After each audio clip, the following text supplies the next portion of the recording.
आइए शुरू करते हैं अधिक मास की संकष्टी चतुर्थी की कथा। स्कंद कुमार जी कहते हैं कि आज आप पुराणों में वर्णित मंगलदायिनी कथा को सुनिए, जिसमें गणेश जी के व्रत महात्म्य का वर्णन किया गया है।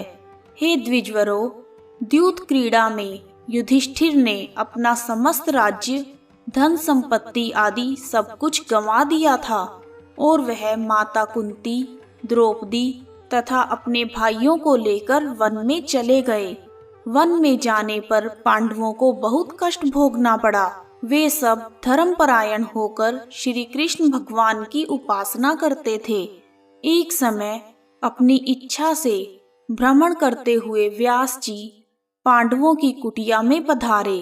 व्यास मुनि को देखकर सभी पांडव प्रसन्नता पूर्वक खड़े हो गए और कहने लगे, आपके दर्शन पाकर हम लोग धन्य हो गए हैं और साथ ही हमारी कुटिया भी धन्य हो गई, क्योंकि आपका दर्शन संपूर्ण कष्टों का निवारक है। अतः हम सभी आपका स्वागत करते हैं। आज हम अपने आप को धन्य मान रहे हैं। ऐसा कहकर पांचों पांडव व्यास जी को प्रणाम कर उनके सामने खड़े हो गए। पाद्य, अर्घ्य, आचमन और आसन प्रदान कर द्रौपदी ने हाथ जोड़कर व्यास जी से कहा, हे मुनिवर, मैं राजरानी होकर भी दुर्योधन की भरी सभा में केश पकड़कर अपमानित की गई और वनवासिनी बनाई गई। मैं क्या उपाय करूं जिससे हमारे सभी कलेशों का शमन हो तथा हमारे शत्रुओं की पराजय हो। इस प्रकार द्रौपदी के संकट नाशक उपाय पूछने पर सर्वज्ञ व्यास जी ने कृपा करके उन्हें बताया, हे महाराज, इस समय संपूर्ण विश्व में आपके जैसा कोई दूसरा धर्मात्मा नहीं है। आज मैं एक ऐसे व्रत का वर्णन करूंगा जिससे आपके समस्त दुखों और कष्टों का निवारण होगा। यह व्रत शुभदायक, फलदायक, दिव्य और पृथ्वी पर सभी मनोरथों को पूर्ण करने वाला है। इस व्रत को करने से विद्यार्थियों को विद्या और धनार्थियों को धन का लाभ होता है। इस संबंध में एक प्राचीन कथा का वर्णन करता हूँ। हे युधिष्ठिर, ध्यान पूर्वक सुनिए। प्राचीन काल में सतयुग में चंद्रसेन नाम के एक राजा थे। राजा चंद्रसेन धर्मपरायण और सदाचारी थे। वे अपनी पत्नी, पुत्रों तथा बंधु बांधवों के साथ आनंद पूर्वक निवास करते थे। सौभाग्य से उनकी रानी बहुत ही गुणवती तथा पतिव्रता नारी थी।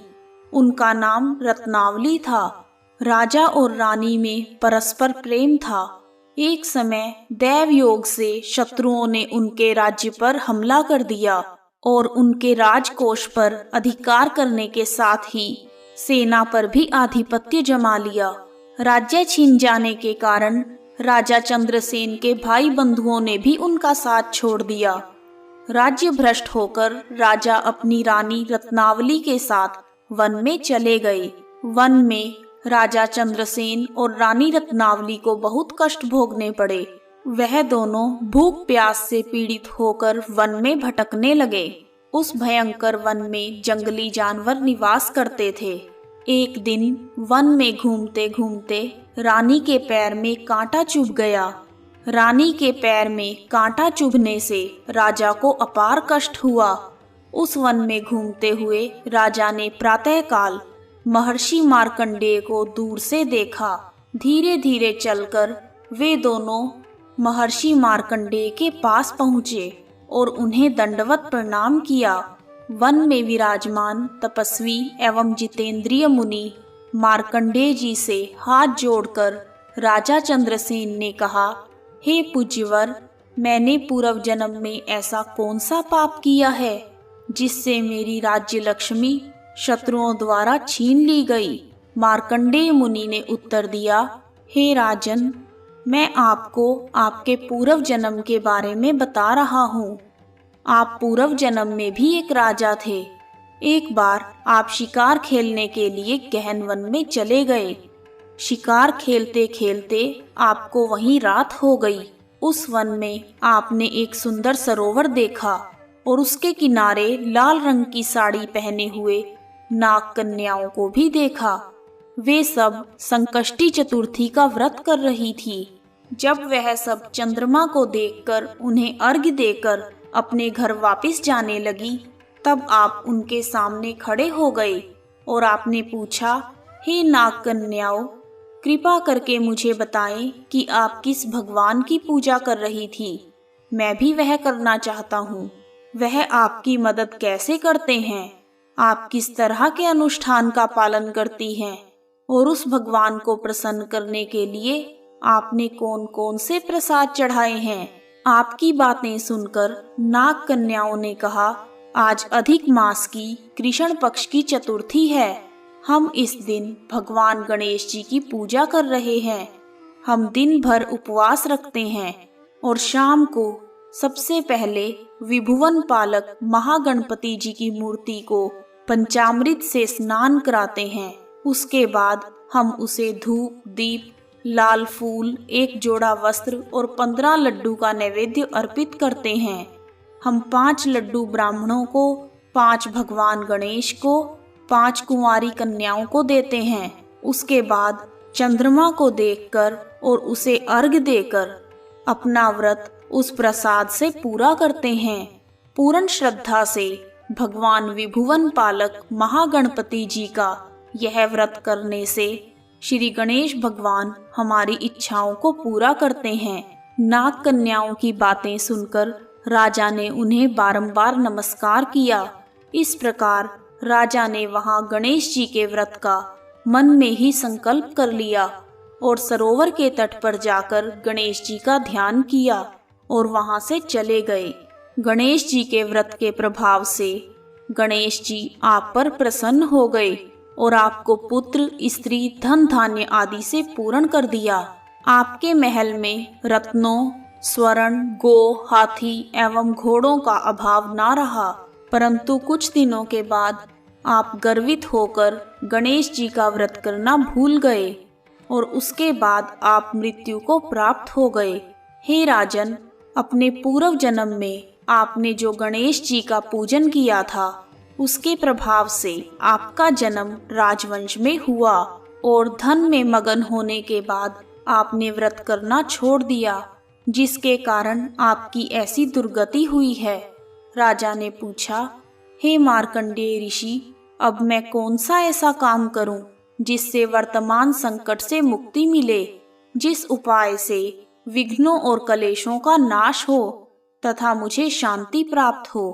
मार्कंडेय मुनि ने कहा, हे महाराज, आप पूरे विधि विधान से गणेश जी की पूजा कीजिए और संकट नाशन अधिक मास की संकष्टी चतुर्थी का व्रत कीजिए, जिससे गणेश जी प्रसन्न होंगे और आपको पुनः राज्य वैभव प्राप्त हो जाएगा। मार्कंडेय जी की बात सुनकर राजा ने उन्हें प्रणाम किया और अपने भवन में चले आए। रानी के साथ राजा ने भक्ति पूर्वक विधिवत गणेश जी का व्रत किया। व्रत करने से उनके शत्रुओं का नाश हो गया और उन्होंने अपना खोया हुआ राज्य पुनः प्राप्त कर लिया। गणेश जी की पूजा करने से सभी वस्तुएं सुलभ हो जाती हैं और सभी कार्यों में सफलता मिलती है। स्कंद कुमार जी कहते हैं कि व्यास जी के वचन सुनकर महाराज युधिष्ठिर ने हाथ जोड़कर उनसे फिर पूछा, हे कष्टों को दूर करने वाले महर्षि, इस चतुर्थी के व्रत की विधि बताइए। किस नाम से, किस मास में और किस प्रकार गणेश जी की पूजा करनी चाहिए? तब इस व्रत में किस चीज का आहार लेना चाहिए? तब व्यास जी ने कहा, हे राजन, अधिक मास में चतुर्थी को गणेश्वर के नाम से पूजा करनी चाहिए। लाल कनेर के फूल चढ़ाकर लड्डू का भोग लगाना चाहिए। लाल चंदन, रोली, अक्षत और दूब को एक एक नाम से अलग अलग चढ़ाएं और उसके पश्चात आचमन, स्नान, वस्त्र और चंदन चढ़ाएं और फिर पुष्प, धूप, दीप, नैवेद्य आदि से श्री गणेश भगवान की पूजा करें और तांबूल तथा फल चढ़ाएं। गणेश भगवान की विधि विधान से पूजा करने के बाद अधिक मास की संकष्टी चतुर्थी की कथा को सुनिए और उसके बाद विघ्न विनाशक गणेश जी से प्रार्थना करें, हे सुंदर मुख वाले गणेश जी, मैं भव बाधा से ग्रस्त और कलेशों से संतप्त हूँ। आप मुझ पर प्रसन्न हो जाइए। हे दुख दारिद्र्य के नाशक गणनायक जी, मेरी रक्षा कीजिए। आपको मेरा बारंबार प्रणाम है। फिर चंद्रमा के उदय होने के बाद चंद्रमा को अर्घ दें। चंद्रमा को अर्घ देते हुए कहें, हे चंद्रदेव, मेरे अर्घ्य को स्वीकार करें, मैं आपको प्रणाम करता हूँ। उसके पश्चात ब्राह्मण को भोजन करवाएं, लड्डू और दक्षिणा दें। देवता और ब्राह्मण को भोजन करवाकर स्वयं आहार करें। रात में भूमि पर शयन करें। हर महीने कृष्ण पक्ष की चतुर्थी के दिन गणेश जी की प्रसन्नता के लिए व्रत करें। व्यास जी कहते हैं, हे राजन, इस प्रकार आप भी व्रत कीजिए। संकट नाशक चतुर्थी का व्रत करने से आप गणेश भगवान की कृपा से अपने राज्य को पुनः प्राप्त कर लेंगे। हे महाराजाधिराज, आपके प्रश्न के अनुसार मैंने संपूर्ण मनोरथों को पूर्ण करने वाले इस संकट नाशक गणेश चतुर्थी का विवरण सुनाया है। अधिक मास की संकष्टी चतुर्थी के व्रत के बारे में बताकर व्यास जी वहां से रवाना हुए।